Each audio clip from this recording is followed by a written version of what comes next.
Video games these days have been a complete and utter mess. From the abysmal launch of Concord, to the terrible release of Star Wars Outlaws, coupled together with characters that look like they're designed for a circus, political messages filling the games when all players want is just a good game to play.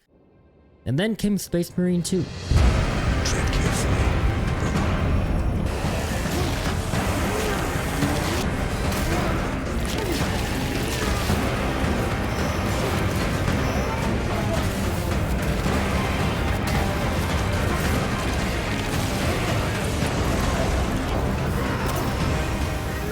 A complete and total Warhammer experience where we get to experience what it's like to live in the 41st millennium as a Space Marine.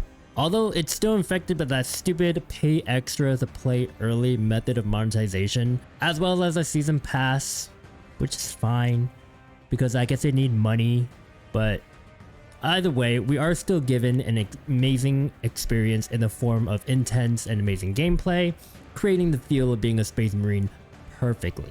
Now, this isn't a game review, this is just my opinion on playing Warhammer Space Marine 2.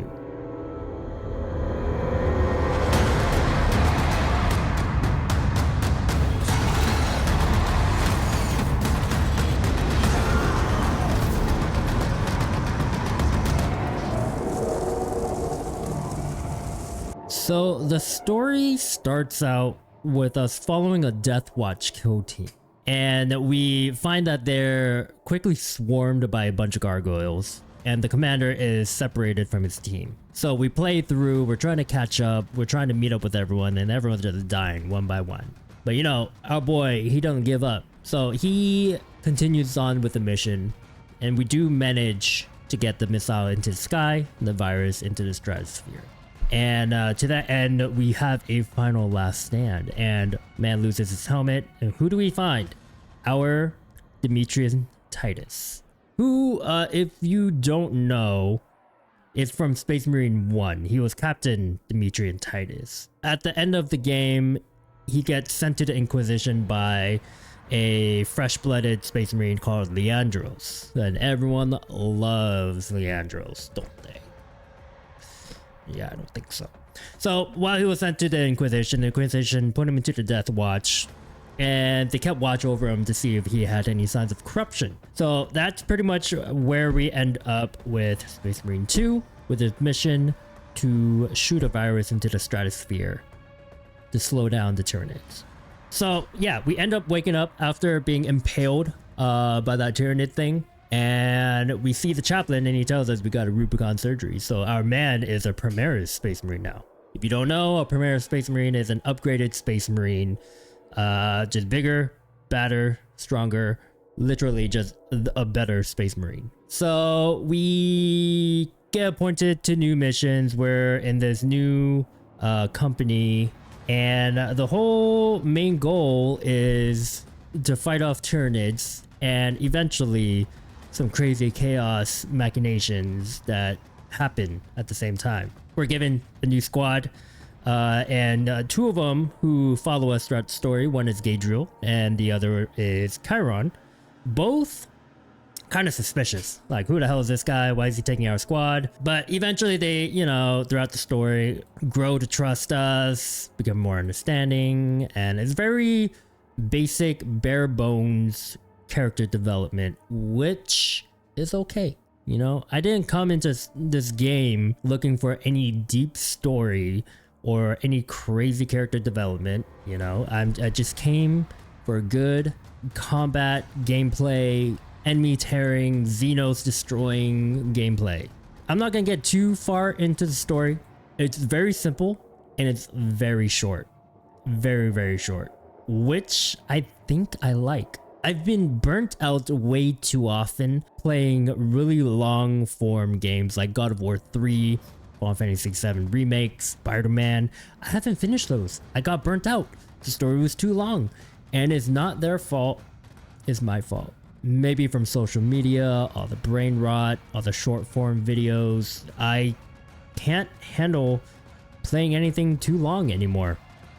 And I do want to go back and play those games and finish them, but that's besides the point. The main point I'm making is this short campaign was great. It didn't need anything more. You play as a Space Marine, you fight as a Space Marine, and all they do, they go in, they fight, deal with chaos, intrigue, and blah blah blah blah blah. Doesn't matter. We go in, we kill. That's all we did. I can already tell if this campaign was any longer, I would definitely get burnt out because the gameplay loop is pretty repetitive. You fight swarms, you take over points, you fight a boss here and there, fight more swarms, you shoot things, you hit things, you tear things apart. That's it. But again, it's not bad, but if it was any longer, I think I would definitely get burnt out. So the length they decided on was perfect. Truly a breath of fresh air. Now, gameplay. Third person point of view. We got multiple different ways to play, from shooting, we got melee, we got heavy weapons. Shooting, we got rifles, we got pistols, we got heavy arms, we got bolters, we got meltas, we got plasmas. I love the melta rifle. That thing is a godsend. So many different melee weapons. We got chainsword, combat knife, power sword, thunder hammer. You don't need anything else but a thunder hammer, right? Because that's probably the best weapon. Heavy weapons, heavy bolter, multi-melta, plasma incinerator, great weapons. The different classes have different equipment, and I'll get into that in a little bit. So first, let's get into the game modes. Other than the campaign, we have the operations, and we have the Eternal War PvP mode.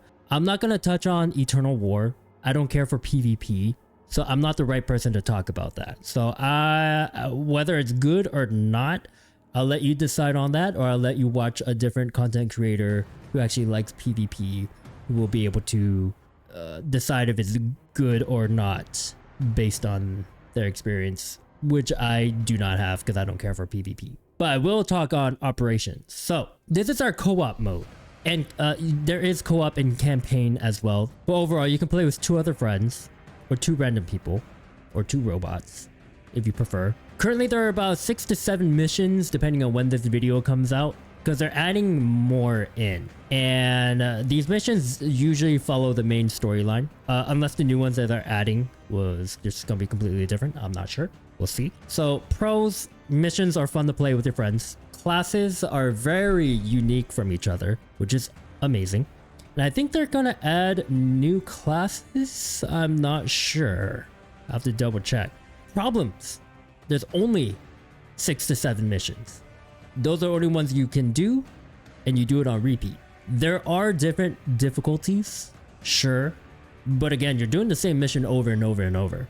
And knowing me, I would probably get burnt out after doing the same things over and over and over. But I mean, the missions are fun. And I guess you could just take a break after a while and do something else. Another note, let's go over the classes that they have really quick. So we got Tactical. It's the all-round, well-balanced Space Marine, right? Their ultimate, they highlight enemies and they inflict vulnerability on them, making our hits hit them much harder. So they're pretty great, especially when you're doing a boss fight. They have the widest range of primary weapons to choose from: bolt rifles, meltas, plasmas, but they only have a bolt pistol and chainsword as their other options. The only options that they have for a sidearm and a melee weapon. Next we have heavy, big dudes, big guns, very big guns, heavy bolter, heavy plasma incinerator, multi-melta, all very interesting to use. Side weapons, bolt pistol, plasma pistol, and they do not get a melee weapon. Biggest problem with them is when you run out of ammo, you gotta roll and you gotta smack people with that gun, but mostly you're just rolling. Cause otherwise, if you don't have a ammo crate, you're kinda useless, right? But I don't know. I feel like you will only have that kind of problem if you're shooting things you don't need to. Their ultimate, Iron Halo, is a front-facing barrier that blocks projectiles, which is fine. It's fine. You know, they really do a ton of damage with their weapon alone, so they don't really need too much. A problem I have with them, when you're aiming down sight, you can't roll, you can't dodge, you can't parry, right? I think you can't parry. But yeah, you're kind of vulnerable to getting hit a lot, which is not good when you're getting swarmed. So maybe pair them up with like maybe a bulwark teammate. Sniper, long range, They have a camo cloak that they can go invisible. They're really good at stunning enemies, getting them ready to be executed, which is great. Love them.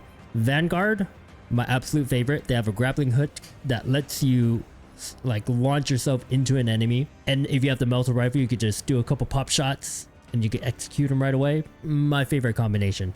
Great class. Assault. Okay, so my gripe was Assault. In the campaign, you get a lot of verticality. You get the ability to hover, but when you switch over to operations, they for some reason decide that's too overpowered.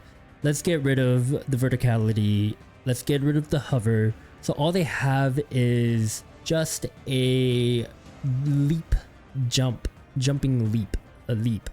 They jump.